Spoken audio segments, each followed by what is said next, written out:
What's up, everybody, and welcome back to Fireside Giants. I'm your host, Anthony Rivardo, joined by my co-host, Alex Wilson, and we are 5 days, Kayvon Thibodeau days away from the New York Giants kicking off their regular season on Sunday Night Football at home against the Dallas Cowboys, and I am thrilled, and I know all of you are thrilled as well, but today we're going to be doing something a little bit different. Let's do a fan mailbag. Alex, I know that you went out on Twitter, you let out a tweet, and you had Giants fans and Fireside Giants viewers leave you some questions for us to answer today to preview this week 1 matchup. So that's what we're going to be doing in this episode, answering your questions. And if you want to be featured in the next mailbag, make sure to go follow us on Twitter at Anthony_Rivardo, at Alex Wilson ESM, and at Fireside Giants to make sure that you don't miss the next time we ask for your questions. So we're going to go ahead and dive into your questions. But before we do all that, make sure to leave a like if you do enjoy this episode. Subscribe to the channel if you are new. Ring the bell so you don't miss an episode, and comment your thoughts on this topic down below in the comment section. If you're listening on Apple or Spotify, please make sure to leave us a 5-star review, and go ahead and follow us on all of our social media channels at Fireside Giants. But without further ado,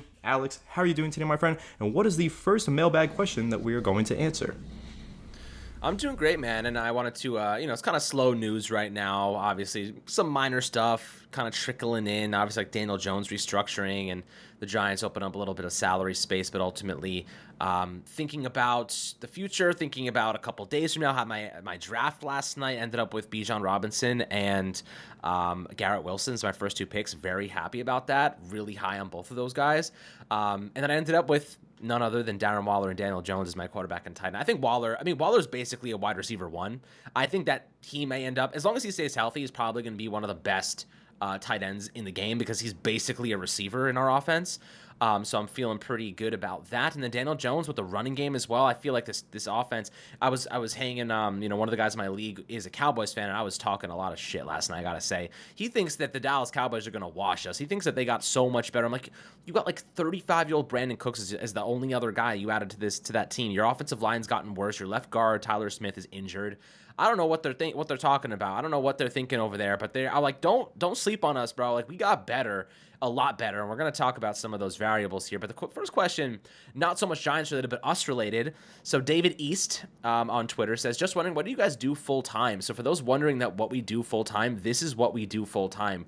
I'm the founder of Empire Sports Media. Anthony is the managing editor there, and also the head Giants content creator alongside myself. So we have some big roles in our own little bubble, our own little world. But we've created some full-time jobs for ourselves, which is really, really exciting. And I hope you guys are enjoying all the content that we offer. But Anthony, unless you answer that question too, people wondering what we actually do on a day-to-day basis. Maybe they're interested to hear what you actually do on a day-to-day basis.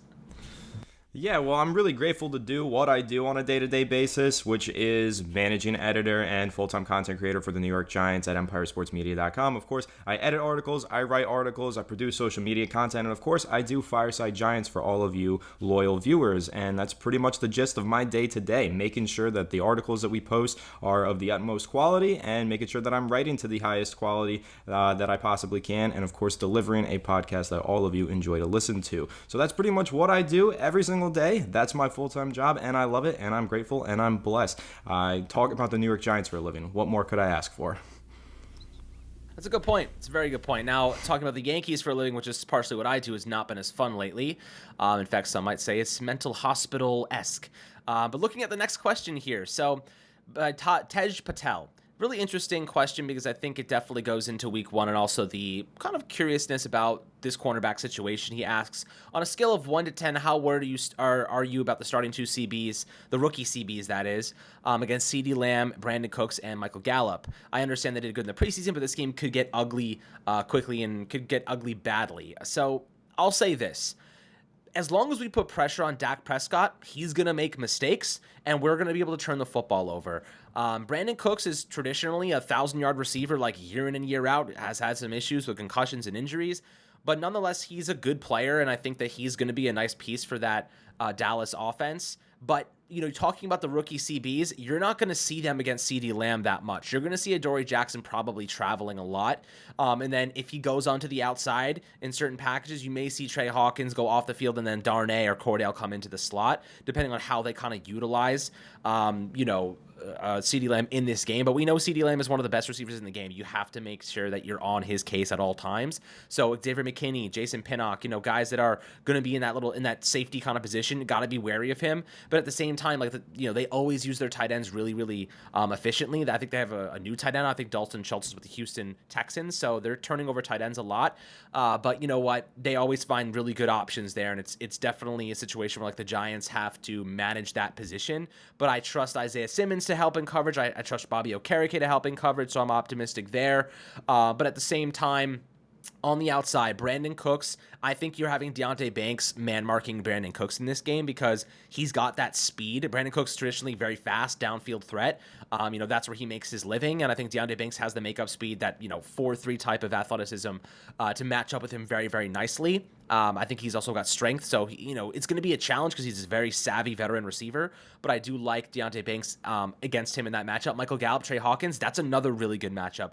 I think the Cowboys are going to try to pick on Trey Hawkins early and often, and I think Hawkins is up to the challenge. You're in MetLife, you're at home, you got your fans behind you, you have your coaching staff behind you, you have help over the top with Xavier McKinney, who's one of the best free safeties in the game.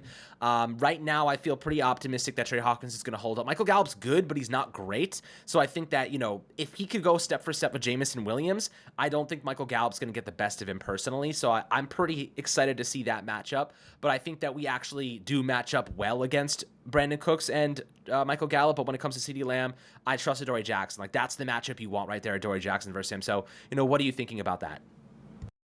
Well, I'm thinking that in terms of my level of fear, 1 to 10, I'd probably give it about a 7. I do think that this could get really ugly really quickly if the Giants' rookie corners are not up for the challenge. However, I think that they are up for the challenge. So my level of fear is high. However, I'm confident in Banks. I'm confident in Hawkins. You guys know, if you've been watching the channel for a while, pre-draft, I was really high on Deonte Banks. That was who I mocked to the Giants in the first round. That's who I wanted them to grab. It was a dream come true for me that the Giants actually landed the Maryland cornerback. So now Deonte Banks going into this rookie season, week 1, he's got a tough challenge right ahead of him, right? Because I know primarily Adoree Jackson is going to be covering CeeDee Lamb, but there will be inevitably a few snaps where CeeDee Lamb is lined up right across from Deonte Banks. How does Deonte Banks handle that? How does he fare? Now, if you look at his collegiate career, he never let up more than 50 yards in a single game throughout the entirety of his career, and that includes going up against the likes of Marvin Harrison Jr. So Deonte Banks has been shut down for the entirety of his football career. Does that continue in week 1?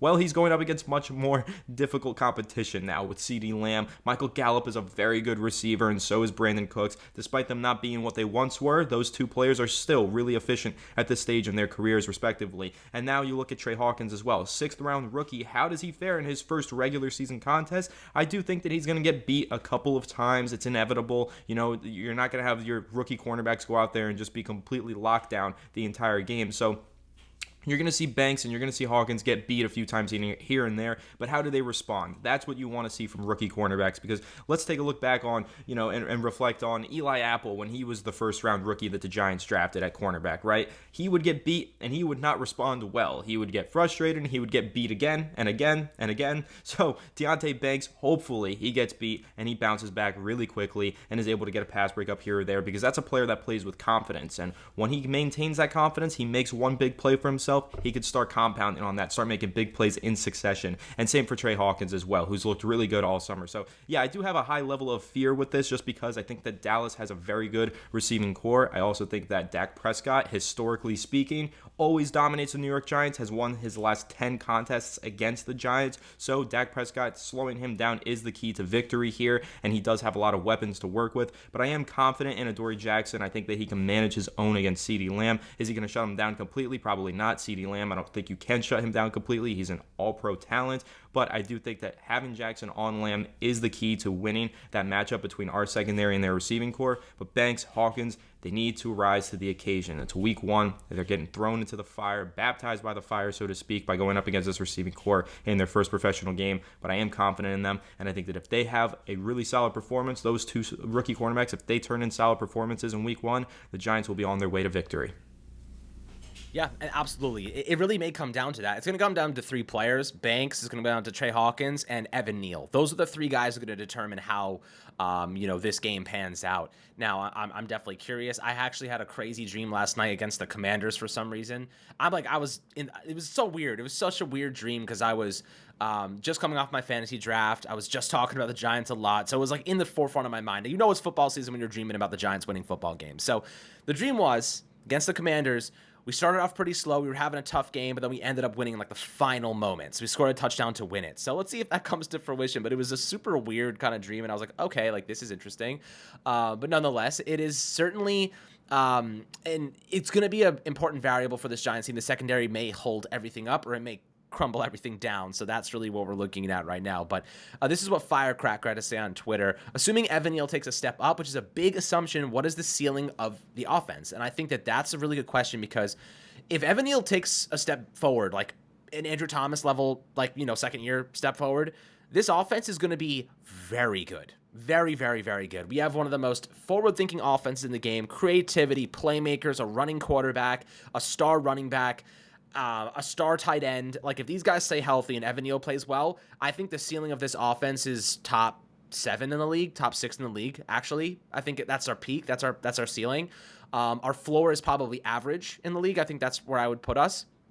And if everything just goes haywire and goes to shit, which would mostly be because of injuries, then that's a whole different conversation, because any team that gets injured a lot is going to go, down the shitter for the most part. But I feel like the Giants, with the players and the health that we do have right now, and Evan Neal hoping to take that big step forward. Now, he really thought he did well. He gave up 1 sack, I believe, this preseason. But he was like, I thought I felt good. I felt comfortable. I was more flexible. My hand placements were better. My footwork was better. Everything he said was basically like, I did better in this preseason. So that's good that he's noticing those changes. He's also healthy, which is a big difference, because he had the MCL sprain that kind of lingered throughout the 2022 season. This offense could be phenomenal if he stays healthy and he stays efficient and he doesn't become a liability. DeMarcus Lawrence, Micah Parsons, you can't really stop them every time. You're going to get beat every now and then. But the Giants need to get their guys open faster than the rushers can get to Daniel Jones. We have a lot of good receivers and a lot of speed. That speed is going to equal separation in a lot shorter amount of time. So, Anthony, when you're looking at Evan Neal, what do you think the ceiling of this offense really is? And how important is it that he steps up against Dallas in Week 1? Well, it's huge that he steps up against Dallas in Week 1. I'll dive into the ceiling of the offense in a second, because I think I have a little bit of a different take than you. But in terms of Evan Neal in Week 1, his importance to this team's success, when you're looking at this Dallas Cowboys defense, it's formidable. It's fearsome. It's pretty scary, I'm not going to lie. You have Micah Parsons, who's arguably the best pass rushing linebacker in the NFL. He's an absolute nuisance to play against, right? He's going to get the better of Evan Neal probably on a few reps. Like, that's inevitable. He's going to get the better probably of Andrew Thomas on a few reps as well, for what it's worth, because Micah Parsons is that good. But the problem is that it's not just Micah Parsons on that defensive front that is really good. The Dallas Cowboys have a very good defensive front across the board. They still have Odigizua, who's a good defensive lineman. They got Maze Smith at defensive tackle as well in the first round of this year's draft. And then, of course, you have DeMarcus Lawrence, who's been a pest to go up against for the New York Giants for several years. DeMarcus Lawrence would routinely get after Eli Manning back in those days. Daniel Jones has, had some success getting around him, except for the fact that on Thanksgiving this past year, I believe that DeMarcus Lawrence had 3 sacks against the Giants. He had a game to remember on Thanksgiving. He also ended the season with 66 combined tackles. He was really good against the run this year, and that's kind of the big difference maker with DeMarcus Lawrence having Micah Parsons to play alongside. Ever since Micah Parsons came to town, DeMarcus Lawrence has been able to take a little bit of a backseat in terms of his pass rushing and really amp up his run defending. And that's where I get a little bit nervous about Evan Neal versus DeMarcus Lawrence. It's not necessarily the fact that I think that DeMarcus Lawrence is going to be a real handful in the pass rushing department for Evan Neal. It's the fact that Evan Neal, yes, I think he's a good run defender, and I think he's definitely taken a step forward in that regard, but DeMarcus Lawrence is a very good run defender. Neal being a good run blocker, misspoke there, but DeMarcus Lawrence is a very good run defender, and I don't want him to wreak havoc as the Giants try and run to that strong side with Saquon Barkley throughout this game. I think that's a really underrated matchup to keep an eye on, Neal versus DeMarcus Lawrence and how he holds up in run defense. But again, Micah Parsons moves all over that Dallas defense. He'll line up over Andrew Thomas. He'll line up over Evan Neal. How does Evan Neal fare against a guy like Micah Parsons will be crucial to this game. And really just managing this entire Dallas front seven, it's really solid group that they have there, and they're very good at getting after the quarterback. But in terms of the potential of this offense, what Evan Neal means to this offense, I think he means a lot, because when you look at this team last season, they were really missing two pieces. They were missing a good offensive line with at least 3 quality starters. I think they have that now. They have Andrew Thomas, they have John Michael Schmitz, and they have Evan Neal if he takes a big step forward. So they've really improved in that regard. But then the other key element that they were missing was Darren Waller. And I think, having an elite receiving playmaker was something that they were missing last season. And now that they have, hopefully, Evan Neal taking a step forward and Darren Waller being in this lineup,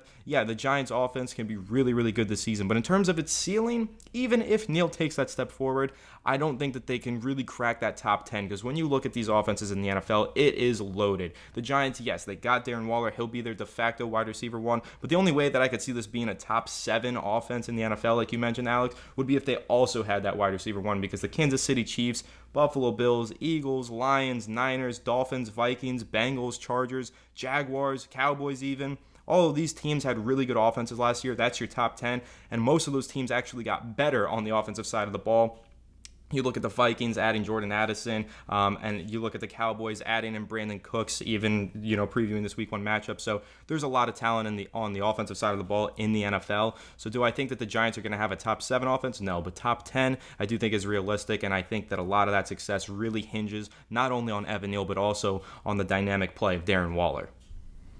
Absolutely. So let's take one last question here from Twitter, and then we'll head over to Instagram. We'll do some rapid fire. So Justin Quezada says, "Hey Alex, curious to see what made you get into the Giants and sports content in general. Also, what's your favorite New York sports moment? Love the content." So appreciate that, Justin. And then I'll roll it over to you, Anthony, as well. So what made me get into the Giants and sports content was essentially, when I was in college. No idea how I was going to get into the sports industry. Didn't have any connections really. Didn't really have, those links into a really competitive marketplace that was difficult to crack, like trying to get those internships and whatnot. So I was like, what, screw this.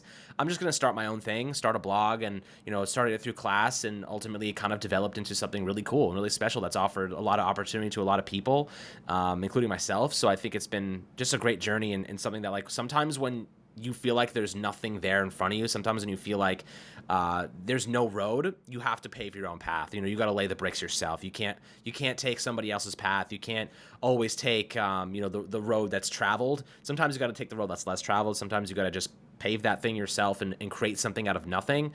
And sometimes you can create something pretty freaking special out of it. So that's kind of what has developed up until today. And a lot has happened since then. So it's pretty exciting. But, getting into the Giants, I've always been a Giants fan since I was born. My neighbors were Giants fans.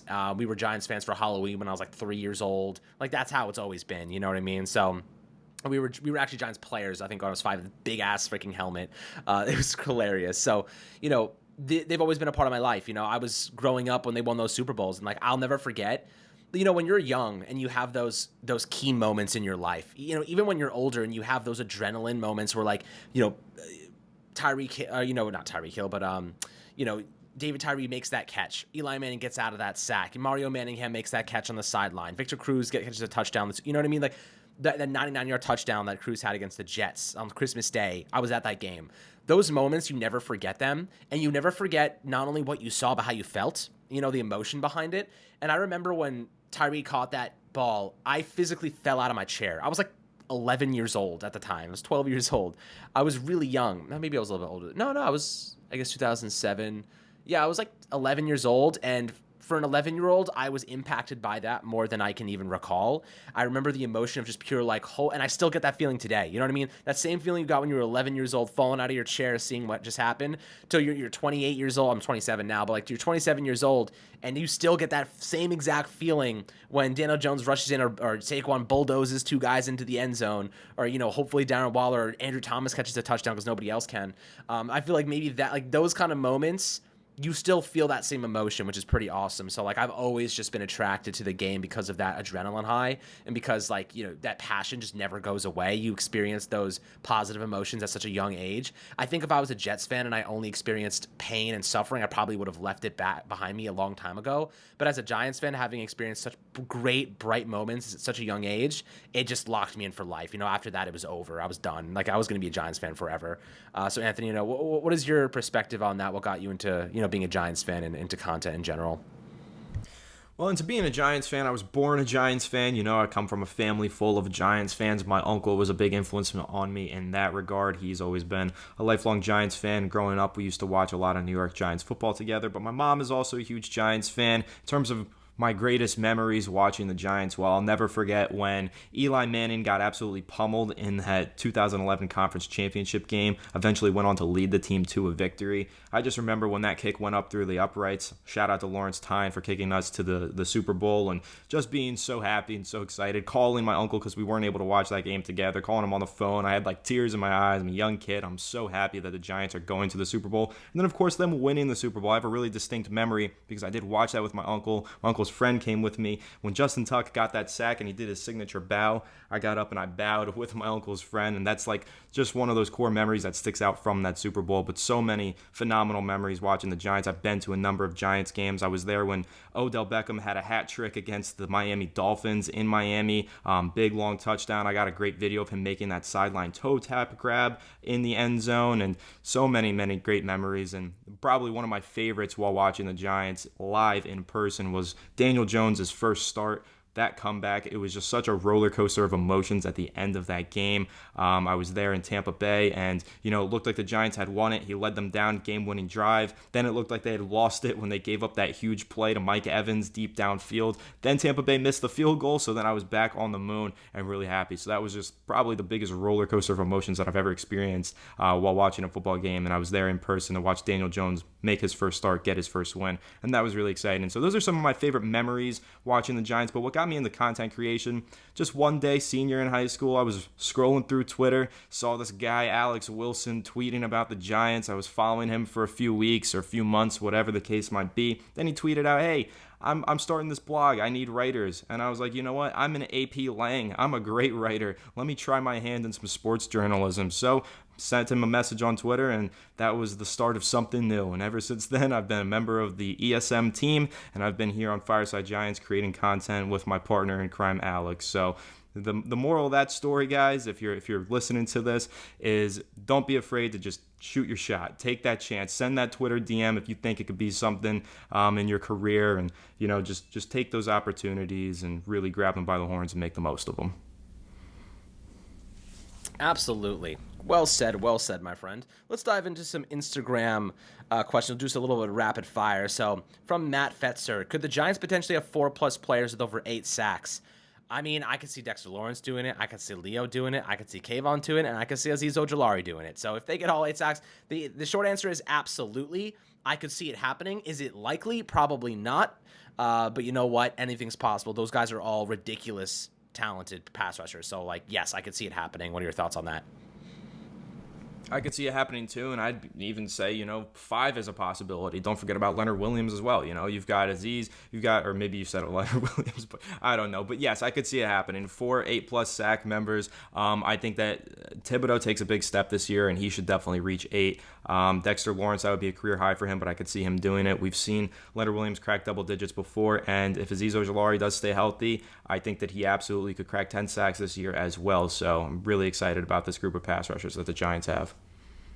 Absolutely. So next one is Miller Dunhill. Does Daniel Jones go for 4,000 passing yards and 40 touchdowns? I think 4,000 passing yards I could see happening. 40 touchdowns would be an absolute blessing. Now you're talking about a top 7, maybe top 5 offense at that point. Daniel Jones those 40 touchdowns. My God, we're going to win the freaking Super Bowl because that means he is on absolute freaking fire. And we know last year the Giants had one of the top touchdown conversion rates. Now it's about getting to the red zone a little bit more frequently and then converting in the red zone. So hopefully they can maintain that success rate while also getting into the red zone a lot more in 2023. But, 4,000 yards, definitely could see it. 40 touchdowns, let's settle for 30. Let's start at 30 and then go from there. Yeah, 4,000 yards. If we're combining rushing and passing, he should definitely crack 4,000 yards. I think that, the 700 rushing yards that he had last year, he should have comparable numbers in that regard this season, so maybe around 700. But I do see him throwing for more yardage this year. He had a career high of 3,205 yards last year. I think that it pushes up to 3,500, and I think that he finishes with around 30 total touchdowns, not 40. I think he probably ends up with about 25 to 30 range in the passing touchdowns, maybe 26, 27, and probably 5 to 10 range for the rushing touchdowns. So it should be a good year out of Daniel Jones. I'm very high on him, contrary to the belief of some commenters in yesterday's episode. I'm very high on Daniel Jones. I think he's going to be a top 10 quarterback this year. I truly believe that. But 40 touchdowns seems like a little bit of a stretch considering the fact that the Giants still have Saquon Barkley, who's probably good for double-digit touchdowns this year on the ground. Yeah, I agree with that. Now, looking over at Michael Rosenbaum, do you think Isaiah Simmons will have 4 to 6 sacks and around 100 to 110 tackles? Let's start with this. 4 to 6 sacks, I could see that. 100-plus tackles, I do not see that happening. I don't think he's starting at linebacker for us this year, at least anytime soon, unless Michael McFadden gets hurt or like Simmons just plays his way into that starting LB2 role. I could see Bobby Okereke having 100-plus tackles. I think that's probably realistic. But McFadden, I could see him getting 80, 85, maybe 90. But Isaiah Simmons, I just don't think he's going to be a big part of the offense, at least for the first couple of weeks. But yes, as a pass rusher, I think they're going to do a lot with him in that regard. I think they're going to have him attack, overwhelm, go after the running backs, go after those tight ends that are trying to block. And I think he can actually get 4 to 6 sacks. I think that actually is realistic. In terms of tackles, I'm looking for 40. I'm looking for 40 tackles and 4 to 6 sacks, and that would mean they're using him as a pass rusher in really unique kind of concepts and sub packages, and he's also getting involved in the run game and making some tackles and coverage. I think that's probably where I'm settling with that.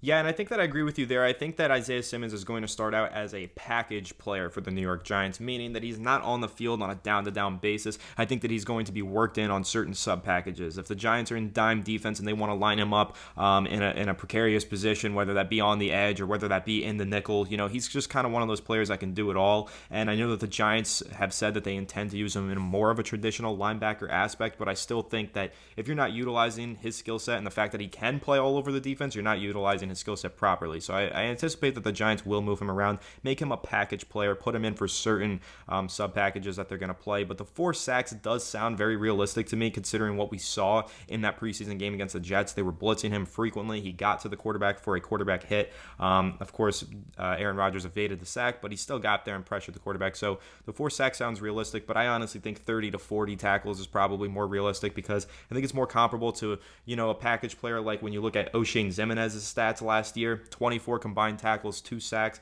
I expect Simmons to be on the field a little bit more than that and have a little bit more productivity. So I think that the 4 sacks, 40 tackles is probably a more realistic benchmark. Yeah, absolutely. I definitely think that we're on the same page with that. Now, the next question is from Lucas Quattrochi, I think. I don't know. You let me know if you're listening. Who do you believe will end up emerging as the wide receiver 1 for the Giants? Or do you believe that they will get one in the offseason next year? I think that they're hoping that Darren Waller is that guy. I think they're hoping that Waller is a WR1. If he cracks 1,000 yards, that's our wide receiver 1, guys. Like, it's subjective. 6+ touchdowns, 1,000 yards, that's wide receiver 1 for us. I think it's very much possible.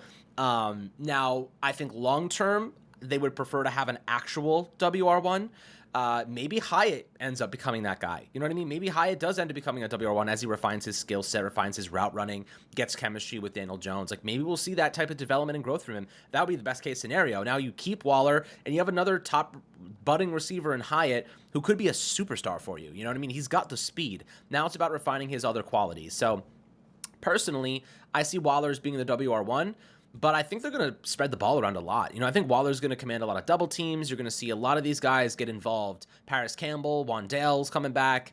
Daniel Bellinger's an under-the-radar guy I wrote about this morning. Like, everyone keeps forgetting that Bellinger's a freaking good pass catcher, guys. He had almost an 87% catch rate last year. He's got really good hands. He's a really good athlete. He's a really good blocker. Like, that... Like, don't forget about Bellinger. He's going to be a force on this offense. While everyone's looking at Darren Waller and him running across the field, Bellinger's going to be sitting there in the flats, sitting there on those hook routes, wide freaking open, because you can't cover everybody, and especially when you have guys like Darren Waller, who, if you put a slot cornerback on him and just throw it high, it's his. If you put a linebacker on him, see you later. If you put a cornerback on him, now you have to take a cornerback away from Jalen Hyatt and Darius Slayton, you're screwed. You know what I mean? Like, there's too much weaponry here to let Bellinger, like it's going to be really nice for Bellinger to kind of sneak in and have a good impact there. Got a little bit of a tangent, but I do see Darren Waller as a WR1. What do you think about that?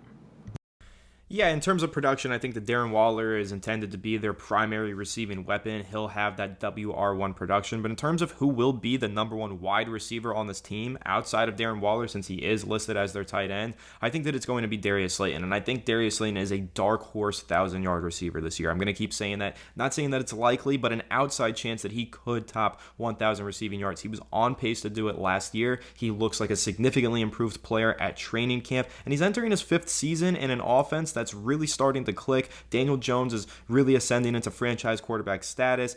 He and Jones have excellent chemistry. They always have. And we talked to Drew Lieberman, Darius Slayton's wide receiver coach, a few weeks ago, and he gave us some great insight on Slayton's offseason routine and workout regimen. And this guy is prepared. He is ready. He's been training hard. His hands should not be a problem anymore in terms of drops. And I do think that Darius Slayton has a really big season in store. So he's usually averaged around 750 receiving yards per season in his career. I think that he can do that once again with ease and maybe even top it, push to the 800-900 range, and maybe, just maybe, crack 1,000 receiving yards. But when you're looking at this offense, Alex, Darren Waller, Darius Slayton, if they can get 2,000-yard receivers out of this offense, then, circling back to that ceiling that we were talking about earlier, yeah, they can be a top 7 in the league. And it's not outside of the realm of possibility that the Giants do decide to go find another 1,000-yard receiver next offseason, considering Darren Waller coexisted quite well with Devontae Adams over in Las Vegas.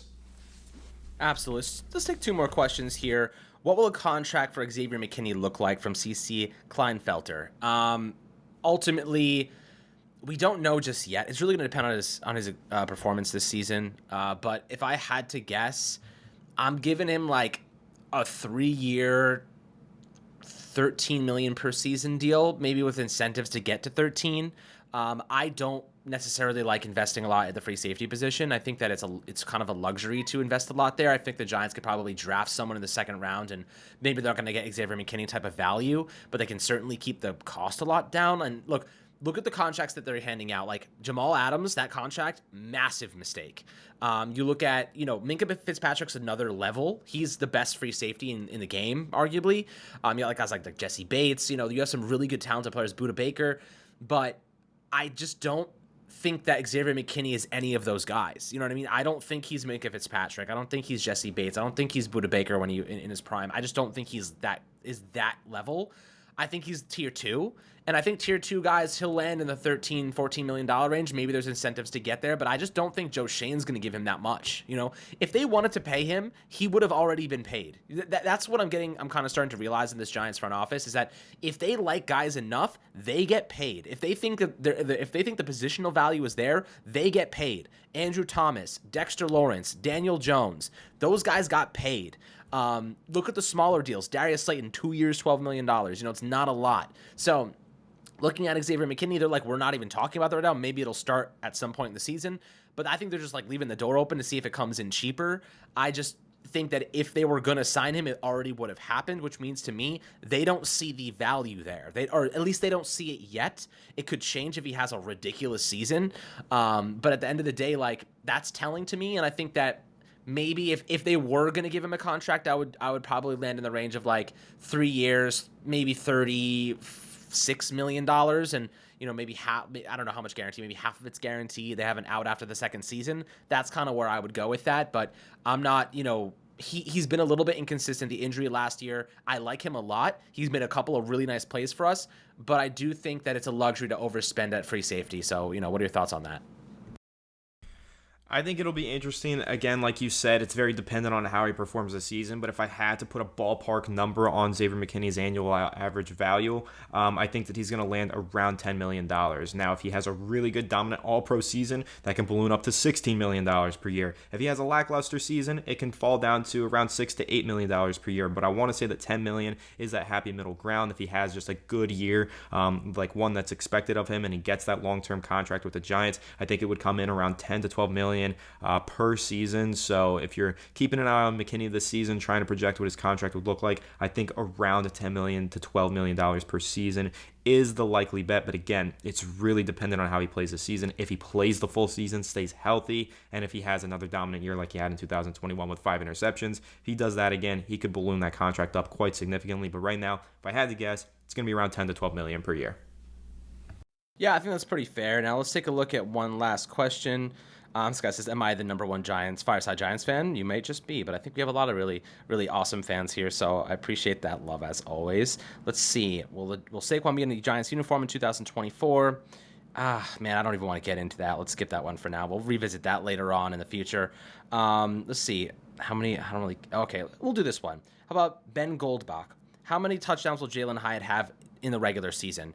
I think that as a red zone threat, we're not going to see him primarily like inside the 10-yard line. I'm not expecting him to be like their primary target. I'm thinking like 20 plus yards. They're inside the opposing half. They're going to be targeting him deep. They're going to be trying to get him behind the defense. I think that he'll get some nice bubble screens that they'll let him try to take to the crib. But I don't think that he's going to be like a primary red zone offensive threat. I think that he could be. But I do visualize Darren Waller being that guy. I do visualize Wandale being that guy. Sterling Shepard making an impact there. I do see Paris Campbell and kind of this utility role helping on jet sweeps and doing kind of unique things there. And I also see Isaiah Hodgins. Hodgins is the guy. Like, he was the guy last year, like 4 or 5, ultimately 4 or 5 touchdowns in that 6-week span that he was with us. Like, he was awesome. And then you look at Daniel Bellinger. He's another big body. Like, we have so many offensive threats in the red zone, at the goal line. I think those are going to be the primary guys. I can see Jalen Hyatt ending with, like, I'm going to go 750 yards and 4 touchdowns. I feel like that's a good rookie season. I think that's fair. What are you thinking about that? I think 4 touchdowns is a decent ballpark range. 4, 5, 6, somewhere in there. I think on the high end, if he explodes, if he has the Rookie of the Year campaign that a lot of Giants fans are hoping for, you're talking 8 to 10 touchdowns. But realistically, he's a rookie. He's not going to be much more than a deep threat, a big playmaker for the Giants this season because he is getting acclimated to the NFL game. He doesn't have a full route tree. He's not going to be able to make that impact at all 3 levels just yet. So, or at least I don't think. I hope he proves me wrong and he can make that impact, but I think that's going to take a little bit of time and development for Jalen Hyatt. So I think that realistically around 5 touchdowns is what he secures this year. I think probably 3 or 4 of those 5 touchdowns are deep 40-plus yard shots, and then the other 1 or 2 is probably he takes a screen pass or a drag route about 20 yards up the field and scores a touchdown with that elite speed that he has. So it's going to be interesting to see how the Giants utilize Jalen Hyatt. I think that his skill set is really starting to develop from what we've seen in the preseason and in training camp. He's becoming a much better route runner than he clearly was at Tennessee, which I think is hugely important for this Giants offense if he can kind of add more to his game. But Hyatt, man, high potential boomer bust player coming out of the draft, and right now in this week 1 matchup with the Dallas Cowboys, I think he might be the key to winning this game. I mean, the Giants have been unable to generate those explosive plays against Dallas for the last several seasons, but you've got a guy like Trayvon Diggs who, yes, is a great cornerback. He's great at sitting in those zone defenses and becoming an interception merchant, right? Like, he can stand there, he can get those interceptions, jump some passes, make some plays, but realistically, if you take a look at Trayvon Diggs' tape, he does get burnt rather frequently in one-on-one man-to-man matchups. So the Giants' goal here is going to be to get their fastest player, Jalen Hyatt, in a one-on-one matchup with Trayvon Diggs and try to get him burnt like a piece of toast on one of those plays. That's going to be the goal. And if Jalen Hyatt's able to make one of those big explosive plays, just run a post corner route and toast Trayvon Diggs for a deep touchdown, that can be the difference between winning and losing. The Giants have to make it a point to score more explosive plays, have more explosive plays, score more explosive touchdowns in 2023, and Jalen Hyatt will be the main catalyst to doing that and achieving that goal. So week 1, that's one of my favorite matchups to keep an eye on. Whenever we see Trayvon Diggs in man coverage one-on-one on Jalen Hyatt, let's hope and pray that we see Daniel Jones unleash a deep nuclear bomb to Jalen Hyatt for a big-time touchdown. Absolutely. Well, I think that kind of wraps up our mailbag section. We did 38 minutes of questions, so feeling like we got a lot done, feeling like we got a lot of questions answered. We have a lot more. Instagram's just popping off right now with questions, so we'll have to do another one soon to get the other guys in there. But we appreciate all the questions as always, Anthony. Now I'll let you wrap it up. Yeah, of course. Thanks everyone for sending in your questions for this week's mailbag. We will be doing more, hopefully doing these on a weekly basis going forward. So appreciate everybody for your comments, and make sure to stay tuned to all of our social media channels so you can leave questions for our next mailbag episodes. But that pretty much wraps this one up. Make sure to leave a like if you did enjoy this episode. Subscribe to the channel if you are new. Ring the bell so you don't miss an episode, and comment your thoughts on these topics down below in the comment section. If you're listening on Apple or Spotify, please make sure to leave us a 5-star review, and go ahead and follow us on all of our social media channels at Fireside Giants. But without further ado, we will catch you all in the next one. Have a good one, and let's go Giants.